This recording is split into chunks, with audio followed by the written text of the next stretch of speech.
इस्लाम में हर चीज के पाक करने का तरीका बताया गया है। कपड़े पर अगर नजासत लग गई तो पाक करने का तरीका है। नजासत पेशाब पाखाना किसी भी चीज की गलाजत लगी हो तो उसको पाक करने धुलने का तरीका है।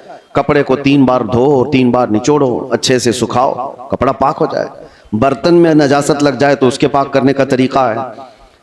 अगर पानी की बाल्टी में कोई नजासत गिर गई उसको पाक करने का भी तरीका है। फिक़ह में सबके कुएं में नजासत गिर गई, कुआं था उसमें चूहा गिर गया, बिल्ली गिर गई, बकरी कुत्ता जो भी जिस साइज का है उसके सबके मसले मौजूद हैं। कितने डोल पानी निकालने पर यह पानी पाक हो जाएगा। जमीन के पाक करने का भी तरीका है। जमीन पर अगर नजासत लगी, मिसाल के तौर पर किसी जानवर ने लीद कर दिया, गोबर कर दिया, अब नजासत तो लगी है, उसको पाक कैसे किया जाए?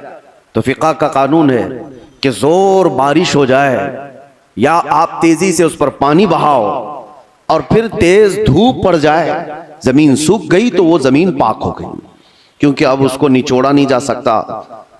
जमीन तो जहां है वही। तो उसका कानून ये है कि तेज बारिश हो गई और तेज धूप पड़ गई, सूख गई जमीन तो पाक हो गई। बारिश नहीं है तो तेज पानी मार दिया और उसके बाद धूप लगना जरूरी है, तेज धूप उसको लगी हो तो जमीन पाक हो गई। तो ये नजासतों से पाक करने के तरीके। अब आइए मैं आपको बताता हूं, दिल पर नजासत लगी हो ये कैसे पाक किया जाए? गुनाहों के धब्बे लगे हों, इसमें न जाने लालच, गीबत, कीना, बुग़्ज़, अदावत, न जाने क्या क्या चीजें भर गई हों, ये नजासत पाक करने का तरीका क्या है? मौलाना जलालुद्दीन रूमी मसनवी शरीफ के मुसन्निफ फरमाते हैं, दिल को पाक करने का तरीका वैसी ही है जैसे जमीन को पाक करने का तरीका है। जमीन को पाक करने के लिए तेज बारिश का हो जाना और तेज धूप का पड़ जाना काफी होता है कि जमीन पाक हो जाती है। दिल को पाक करने के लिए जिक्र इलाही की बारिश होना चाहिए और किसी शेख कामिल की तेज निगाह पड़नी चाहिए, दिल पाक हो जाता है। जिक्र इलाही की बारिश हो तो पानी की तरह इसको धुल देता है और उसके बाद किसी शेख कामिल अल्लाह वाले की नजर उस पर पड़े तो फिर उसका दिल इसी तरह से सूख करके पाक हो जाता है जैसे जमीन पाक हो गई। आज हमारे लिए यही तो मसला है कि हम अपना वक्त अपने दिल की पाकीज़गी के लिए नहीं निकाल पाते। हमारे पास ये वक्त ही नहीं रह गया। हाँ, अगर जिस्म के अंदर कोई बीमारी आ गई तो फिर भागेंगे दौड़ेंगे डॉक्टर्स के पास, इलाज कराएंगे। मेरे अजीजों, ये बेचैनी और बेकरारी और घबराहट का इलाज उनके पास भी नहीं। वो डॉक्टर्स ज्यादा से ज्यादा आपको नींद की गोलियां दे सकते हैं डिप्रेशन कम करने के लिए, स्ट्रेस कम करने के लिए। आप अच्छे से सो, घंटों सोते रहो, किसी को सुला देना ये डिप्रेशन का इलाज नहीं है। और कुछ तो डॉक्टर्स के पास जाकर डिप्रेशन का इलाज गोलियों से लेकर के आ गए और कुछ अपने हाथों इलाज करने के लिए सिगरेट पीने लग गए, अपने हाथों इलाज करने के लिए वो बीड़ी गुटखा खाने लग गए। उनको ये लगता है कि जैसे ही डिप्रेशन होगा, टेंशन होगा, सिगरेट फूंकूंगा तो टेंशन फ्री। उससे 2 कदम आगे बढ़कर कुछ लोग शराब की तरफ चले गए, उससे आगे कदम बढ़कर के चरस, अफीम, गांजा इस पर चले गए। इन सब से पूछो तो एक ही जवाब देते हैं, टेंशन फ्री हो जाते हैं ये लेकर के। सिगरेट वाला भी, शराब वाला भी, चरस गांजे वाला भी, उसको ये लगता है कि ये लेने के बाद ऐसा लगता है मैं हवाओं में उड़ रहा हूं। उसके बाद नशा उतरने के बाद फिर क्या होता है?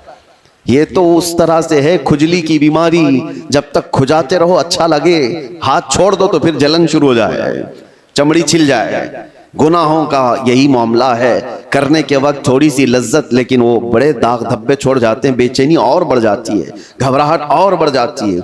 मैंने तड़पते हुए लोगों को देखा है जिनको नशा नहीं दिया गया, जो नशा के एडिक्ट थे, उनको अगर अचानक रोक दिया गया तो फिर वो हाथ पांव ऐसे मारते हैं कि उनके हाथ में चाकू आ जाए तो किसी को मार भी डालें, उनके पास जो कुछ भी आ जाए वो सामने वाले को कत्ल भी कर दें अपने नशा के लिए। वजह क्या है? दिल को इतना बेचैन और बेकरार कर दिया उन्होंने दुनियावी ये गलाजतों से इलाज करने के चक्कर में कि वो दिल की बेचैनी हाई लेवल पर बढ़ गई।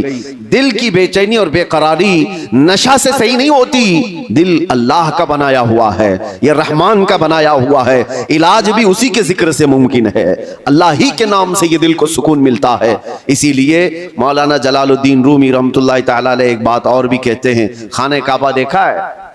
खाने काबा, तवज्जो चाहता हूं, खाने काबा इतना मुअज्जम, इतना मुकद्दस है कि उसके लिए करोड़ों मुसलमान पूरी दुनिया के अतराफ व अकनाफ से आकर तवाफ करते हैं, बोसे देते हैं, सीना लगाते हैं। ये खाने काबा अल्लाह का घर है। लेकिन मौलाना रोम फरमाते हैं है तो काबा, ये इब्राहिम खलीलुल्लाह की बनाई हुई इमारत है। इब्राहिम खलीलुल्लाह अलैहिस्सलाम की बनाई हुई इमारत है काबा। और वो कहते हैं कि काबा बिनाए खलीले अतहरस्त, वो दिल गुजरगाहे रब्बे जलीलस्त। लेकिन दिल जो है मोमिन का दिल, अल्लाह के रसूल ने फरमाया कल्बुल मुमिन अर्शुल्लाह, मोमिन का दिल अल्लाह का अर्श होता है। काबा इब्राहिम खलीलुल्लाह ने बनाया, दिल तो रब्बे जुल जलाल ने बनाया। तो कहा है मौलाना रोम ने कि काबे से भी अफजल है मोमिन का दिल। काबे की बेहुरमती उससे बढ़ करके मोमिन के दिल की बेहुरमती है। मोमिन के दिल का मकाम और भी बुलंद किया गया। इसीलिए मेरे अजीजों, हुजूर पाक सल्लल्लाहु तआला अलैहि वसल्लम ने जो फरमाया इत्तकू फिरासतल मुमिनी फइन्नहु यंजुरु बिनूरिल्लाह, इसका मतलब क्या है? हुजूर ने फरमाया मोमिन की फिरासत से डरो, इसलिए कि जब वो देखता है तो अल्लाह के नूर से देखता है। ये किसके लिए फरमाया गया? वो मोमिन सालेह जिसका दिल पाक है। होता क्या है मैं आपको बताऊं, जिसका दिल पाक है, औलिया कामिलीन की बारगाहों में जाने के वक्त होता क्या है, आप आए हैं, आप आए हैं और कोई चीज आप जुबान से कहा नहीं, लेकिन मैं एक शीशा लेकर के बैठा हूं, एक आईना लेकर के बैठा हूं, आपके आते ही आपकी पूरी तस्वीर इस आईने में आएगी कि नहीं आएगी? कुछ नहीं कहा आपने, बोला कुछ नहीं, और मैं आपकी तस्वीर पूरी आईने के अंदर देख सकता हूं। बुजुर्गाने दीन के दिलों का मामला ऐसा ही है, वो इतना पाक दिल होता है, जो भी सामने जाता है उसके दिल की सारी तस्वीर उनके दिल पर छप जाती है। वो ये तक भी जानते हैं कि क्या चीजें लेकर के आया है। ऐसा नहीं है कि ये किसी और ताकत और कुव्वत से, जादू सहर सिफली से ये मालूम कर रहे, बल्कि दिल की पाकीज़गी इतनी है कि सामने वाले के दिल की तस्वीरें इस पर छप जाती हैं। दिल पाक रखने का इसीलिए हुक्म बुजुर्गान दीन ने फरमाया। आज सबसे ज्यादा गलाजत इसी की है हमारे पास। मैं एक और बात आपसे पूछता हूं, ये अल्लाह का घर है, मस्जिद है, मस्जिद में कोई अगर गलाजत ला करके फेंक दे तो क्या आप बर्दाश्त करेंगे उसे? मस्जिद के अंदर कोई पेशाब पखाना अल्लाह हजार बार ना करे, मुआज़ अल्लाह, ला करके डाल दे तुम्हारे सामने, तुम बर्दाश्त करोगे? आप झगड़ लोगे, थप्पड़ लगा दोगे, उसको निकाल बाहर कर दोगे कि ये अल्लाह का घर है, यहां पर गलाजत कैसे डाल दिया तूने? जो मस्जिद की सफों पर गलाजत देखने को तैयार नहीं, वो मुसलमान फिर अपने दिल को जो अल्लाह का अर्श है उसमें गलाजतें कैसे डाल रहा है? खुद से तो डाल रहा है। न जाने किसकी किसकी मोहब्बत, न जाने कौन कौन से गलीज सोचे उसने दिल में डाल रखा। इसीलिए हजरत साबिर कलियरी रहमतुल्लाह तआला अलैह फरमाया करते, एक दिल है उसमें दो चीजें नहीं आ सकती, या तो अल्लाह की मोहब्बत आएगी या तो फिर इंसानों की। अल्लाह रसूल की मोहब्बत होगी या तो फिर इंसानों की, दुनिया की मोहब्बत और अल्लाह की मोहब्बत एक साथ दिल के अंदर नहीं आ सकते।